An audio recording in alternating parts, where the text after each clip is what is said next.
What's up, TikTok? What's going on, dude? So, today we're going to be talking about grace, my dude.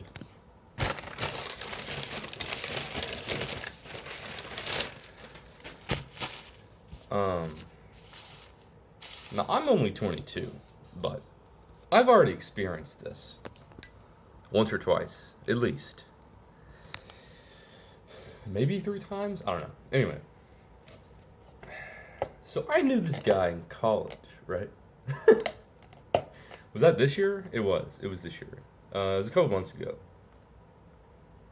Not gonna say names, but you know what I'm saying. All right. Anyway, so let's get into the meat of the story.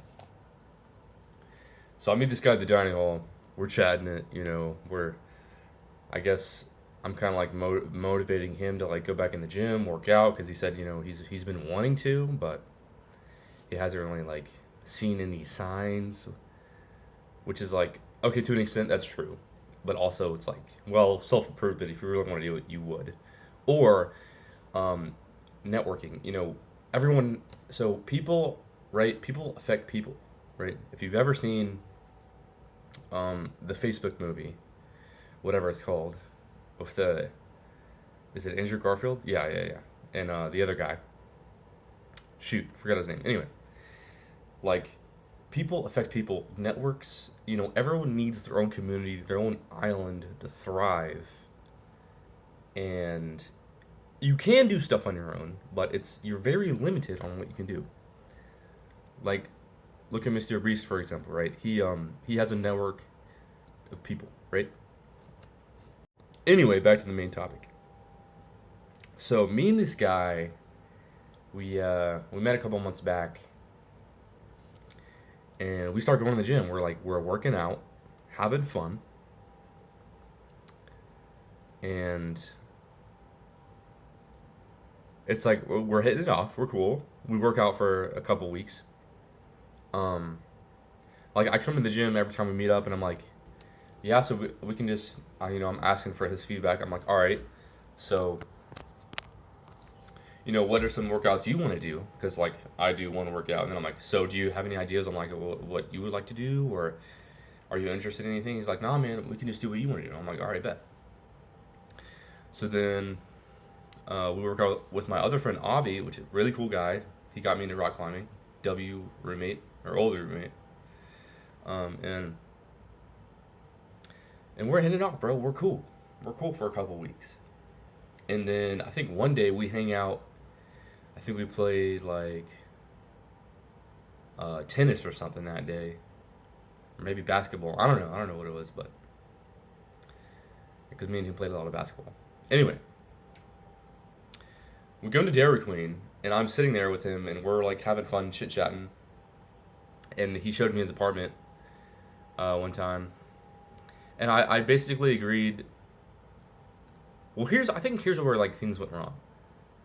We go into Dairy Queen, and then I'm like, "Hey man, yeah." So like, I'm like being insecure. I'm like telling him how I feel and whatever. But I'm like, "Hey man, yeah." Like, I was so worried. Like, what if we didn't meet up today? Like, he was like, "Bro, why would I do that?" And I'm like, "I don't know, dude. I just thought, like, I don't know if I was like trying to troll him, or if I was just being like really honest. I don't know, because I don't really have a lot of friends. Like, I don't have a lot of best friends. Like me and my cousin Andrew, we're best friends, right? But like no one else like me and him are like really tight like that, right? So it's like, bro. Anyway, so I basically agreed to like be his roommate for the next semester. Little did I know, I knew this guy named Hunter in my church group or whatever, and he was like, "Hey, bro, uh, you know, you can live at my house, for some rent every month and stuff." And I kept texting him and emailing him. And he's like, "Okay, like here's a contract or whatever," and I'm like, "All right, bet." Like everything's in place. Legit, I think it was like a month before I needed to get housing or whatever. He was like, "Sorry, bro, my mom sold the house. If you want to sue me, like, here's my mom's name or whatever." And I'm like, "Bro, you're good. Like I believe in grace. I believe in second chances, right? I'm not that kind of guy. I'm not just gonna ghost you and like, dip or whatever, like some people. Anyway, because if you don't believe in people having second chances, you don't have a lot of grace in your life, which you should have, you know, which you should have, right? So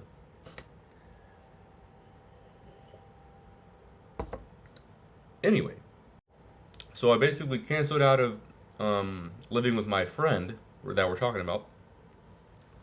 I was like, all right, Hunter, bet I'll stick with you. And then he hits me with that, and I'm like, bro, that's crazy.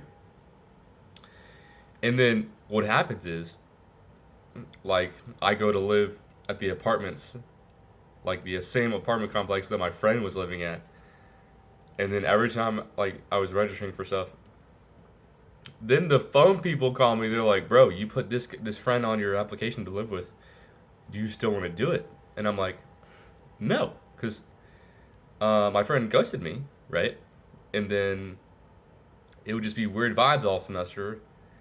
I mean, sure, I could probably rekindle the relationship, but like he would probably be forced to because they're roommates. I'm like, you know what? I'm just gonna get a fresh start with a new couple of roommates that don't really know me, because I would take that 100% of the time versus someone who just ghosts me for doing them wrong one time. Like, there's no grace in your life. And by the way, he's not Christian, and this might be a religion topic. I think he was like Buddhist or something. But anyway, that might be a point, but I don't know. It could be a strong argument point. But yeah, you need to believe in second chances and grace. Because if one person messes up one time in their life, it can be good or bad, severely sometimes, right? And I'm just going to say it, I saw the same person who ghosted me and in this classroom, and it was a month or a couple weeks ago. Anyway, probably a couple months. I think it was like a couple weeks into the semester. I was doing a presentation for one of my clubs, and while I'm presenting, this homie is just back. He's got his chair turned around the whole time, just not even looking at me or my friend Anthony, bro. So like, all right, dude. I don't know. It felt kind of awkward when I was presenting because I knew he was in the room, but I still pretty confident. I felt a pretty confident self. Confidence. All right. Anyway, that's the main story. So if you have a friend out there and they mess up, don't ghost them for doing one wrong thing, bro. You'd be like, all right, bro, you're good. And then if they want to hang out, if they want to hang out again, just be like, start it off slow, right? Like, all right, bro, let's just go out for dinner, bro. Or, I can come over to your place. We can, like, talk about stuff, bro. And then you start off slow again. You don't go back straight to, like, being homies. You kind of have to treat it like a new, like you got to reset the relationship or whatever. I think that's a technique. I'm not a therapist. This is not therapy advice. Anyway. Yeah. Now, I will say this, though. I have ghosted, like, one of my, like, best friends in high school. There's a lot of context behind it. And that's going to be in the next video. Make it a part 2.